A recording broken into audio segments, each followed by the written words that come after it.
আজকে দেখাবো কিভাবে মিনি কিচেন সম্পূর্ণভাবে তৈরি করলাম।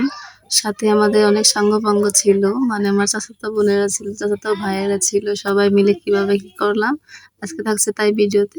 আসসালামু আলাইকুম, কেমন আছেন সবাই? আশা করি সবাই ভালো আছেন। তো আমি বানাবো মিনি কিচেন। তো আমি যেহেতু শুরু করবো প্রথম তাই সবার আগে আমি একটা ক্যারেট নিয়ে নিয়েছি। আর ক্যারেটটা একটা কাঁচি গরম করে কেটে নিয়েছিলাম এক সাইড, যেখান দিয়ে হাত পোঁছায়। এখন যেহেতু বর্ষার মৌসুম, বাইরেও করা যাবে না সেটআপ। আর বাইরে সেটআপ করলে সেটা আমি আমার জামাই বাড়ি নিয়ে যেতে পারবো না, সেই জন্য আমি বাবার বাড়িতে বানাচ্ছি। যেহেতু বাবার বাড়িতে অনেক মাটি কাদা সবকিছু সহজে পাওয়া যায়, আমি এই ক্যারেটের মধ্যে বানাচ্ছি, যাতে এই ক্যারেটটা আমি আমার স্বামীর বাড়িতে নিয়ে যেতে পারি, সেই জন্য এটাতেই বানাচ্ছি। এই মিনি কিচেন বানাতে যে আমি একটা জিনিস খুব ভালোভাবে লক্ষ্য করলাম, বাবার বাড়ির মানুষ আর স্বামীর বাড়ির মানুষের মধ্যে অনেক পার্থক্য আছে। আমি ইউটিউবিং করি শুনে আমার স্বামীর বাড়ির মানুষজনেরা কত অপমান করে, কেউ কেউ সাপোর্ট করে, কিন্তু বেশিরভাগই সবাই অপমান করে, অপমানিত করে, কথা শোনায়। আর আমি বাবার বাড়িতে যদি এই কথা বলি বা এই কথা জানে, সবাই আমাকে সমর্থন করে, সবাই আমাকে সাপোর্ট করে।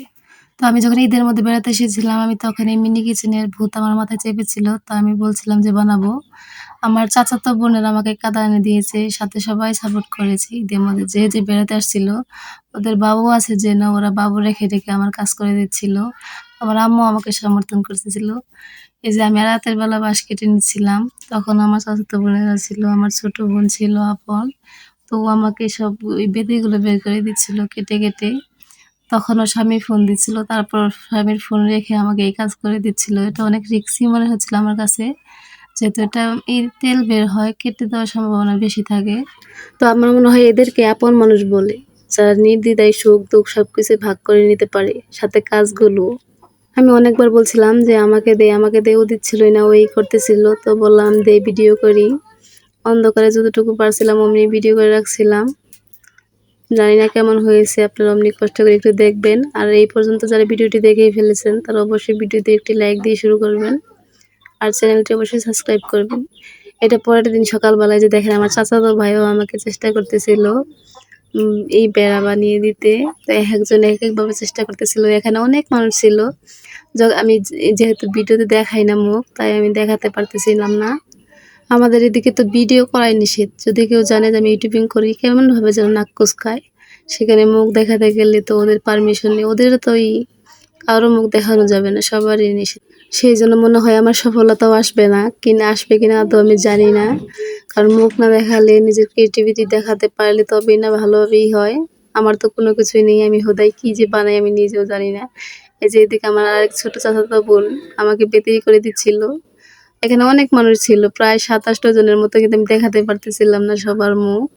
এই মুহূর্তটা আমার কাছে অনেক সুন্দর ছিল, যার জন্য আমি ভিডিওটা একটু লং করেছি, যাতে ভবিষ্যতে কোনো যদি হয় আমি দেখতে পারি, স্মৃতি হিসেবে রেখে দিলাম। ও সুন্দর বেড়া বানাতে পারে, সবচেয়ে ওই বেশি বেড়া বানিয়ে দিয়েছে আর আমাকে সাহায্য করেছে। মাটির অনেক হাঁড়ি পাতিল ও বানাতে পারে খুব সুন্দরভাবে, এই কাজগুলো খুব ভালো পারে। ওরা আমাকে সবসময় সাপোর্ট করে, ভালোবাসে। আমি যদি কোনোদিন সফল হই, ইনশাল্লাহ ওদের নিয়ে আমি সেলিব্রেট করব, আর ওদেরকে মনে রাখবো সারা জীবন। এদিকে মাটি একটু টেনে গেলে আমি চুলার শেপ দিয়ে নিচ্ছিলাম।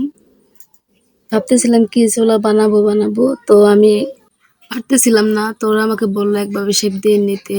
তো সবাই মিলে ঝিলিয়ে বানাচ্ছিলাম। সবচেয়ে আমার যেটা ভালো লাগে যে আমার আম্মু আমাকে খুব সাপোর্ট করে এই ইউটিউবিং করাতে, যেটা আর কাউকে করতে দেখি না সহজে। এই যে দেখেন আমার মিনি চুলাটা হয়েছে, মাশাআল্লাহ অনেক সুন্দর হয়েছে দেখতে। এতে আমার প্রায় 1 দিন লেগেছে পরিশ্রম করতে, তারপরে সুন্দর হয়েছিল। অবশেষে তৈরি হয়ে গেছে আমার মিনি কিচেন।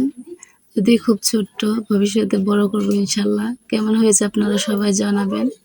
আর আমার চ্যানেলটি ভালো লাগলে অবশ্যই সাবস্ক্রাইব করে আমার পাশে থাকবেন। ভিডিওতে অবশ্যই একটি লাইক দিবেন। আপনাদের সবাইকে অসংখ্য ধন্যবাদ।